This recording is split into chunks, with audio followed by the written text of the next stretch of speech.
Women's basketball, women's sports really, but women's basketball has been on the rise.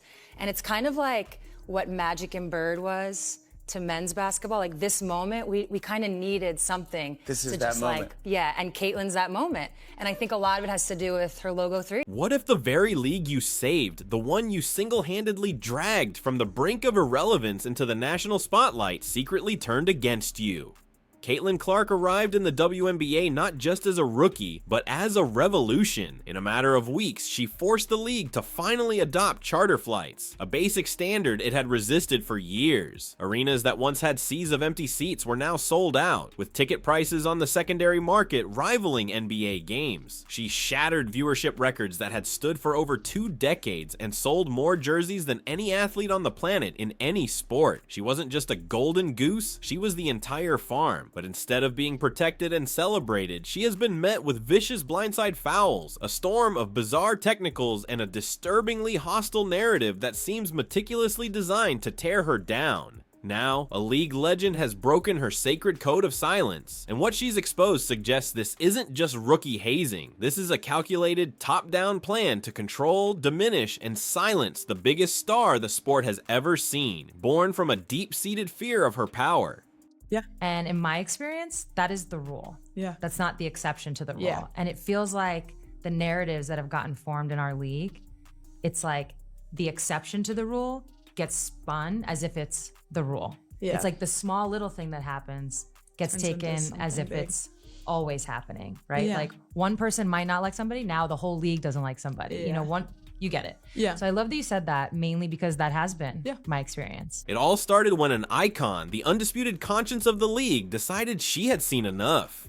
Sue Bird, a 4-time WNBA champion, a 5-time Olympic gold medalist, and arguably the most respected voice in the history of women's basketball, used her platform to drop a devastating bombshell. On her podcast, sitting next to her partner, soccer legend Megan Rapinoe, she didn't just offer a casual opinion, she performed a public autopsy on a dying narrative. She diagnosed a sickness spreading through the league, explaining a disturbing trend where isolated incidents of on-court tension were being deliberately cherry-picked and amplified by a behind-the-scenes media machine. The goal? To craft and sell a simple, ugly lie that the entire league, every single one of its veteran players, was consumed with bitter jealousy and hated Caitlin Clark. Bird, the ultimate insider, made it clear that in her 2 decades of experience, this was a grotesque distortion. Tough competition was the exception, not the rule. But with Clark, that single exception was being spun into the whole story, creating a toxic us versus them environment. It was a chilling warning that the drama wasn't organic. It was being meticulously manufactured by unseen forces who benefited from the conflict. But what Sue Bird hinted at was just the tip of a very dark and treacherous iceberg. As her words echoed through the sports world, even more terrifying rumors began to swirl, painting a picture of a league rotten with cynicism. Whispers emerged of a closed-door marketing meeting where a senior WNBA executive allegedly asked a question so morally bankrupt it's hard to believe. Can we use the race angle to boost our mid-season ratings? This wasn't just talk. An alleged memo, reportedly titled Racial Arc Storyline Tactics, was said to be circulating among the league's marketing teams. It was a supposed playbook for exploiting racial tensions for profit, suggesting split-screen graphics pitting the white, Midwestern Clark against the black, fiery Angel Reese. It allegedly detailed using loaded phrases like ice versus grit and poise versus passion, turning their skin tones and personalities into a cheap media hook. Both athletes, to their immense credit, wanted nothing to do with it. Reese publicly stated, "I'm here to play basketball, not be a prop in a racial narrative," while Clark consistently tried to steer every interview back to the game itself. They were trying to be professional athletes, but the league, it seemed, wanted them to be gladiators in a racially charged reality show of its own creation.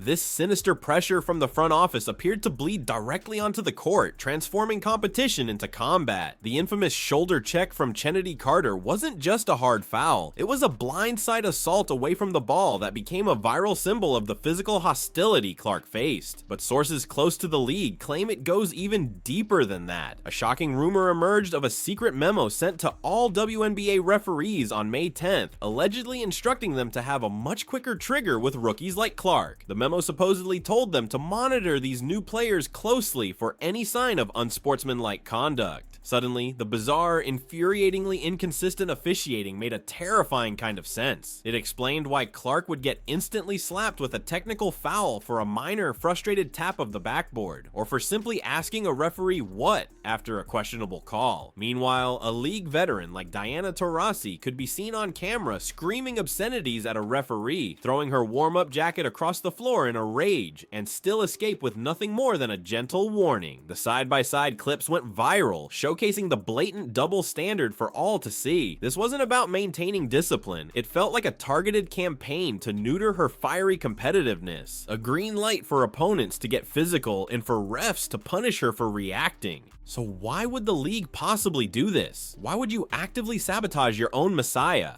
As always, you have to follow the money. The Caitlin Clark effect isn't an exaggeration, it's a financial tsunami that has saved the WNBA. It brought the league a monster 10-year, $2 billion media deal with ESPN and Amazon, nearly triple their previous one. Ratings are up 240% on some networks. Ticket sales across the entire league are up an astonishing 85%, with teams selling out their arenas for the first time in their history. But with that money came fear. A leaked internal document, allegedly titled Safe versus Star Power, laid bare the league's deep-seated paranoia. The document reportedly debated two strategic options.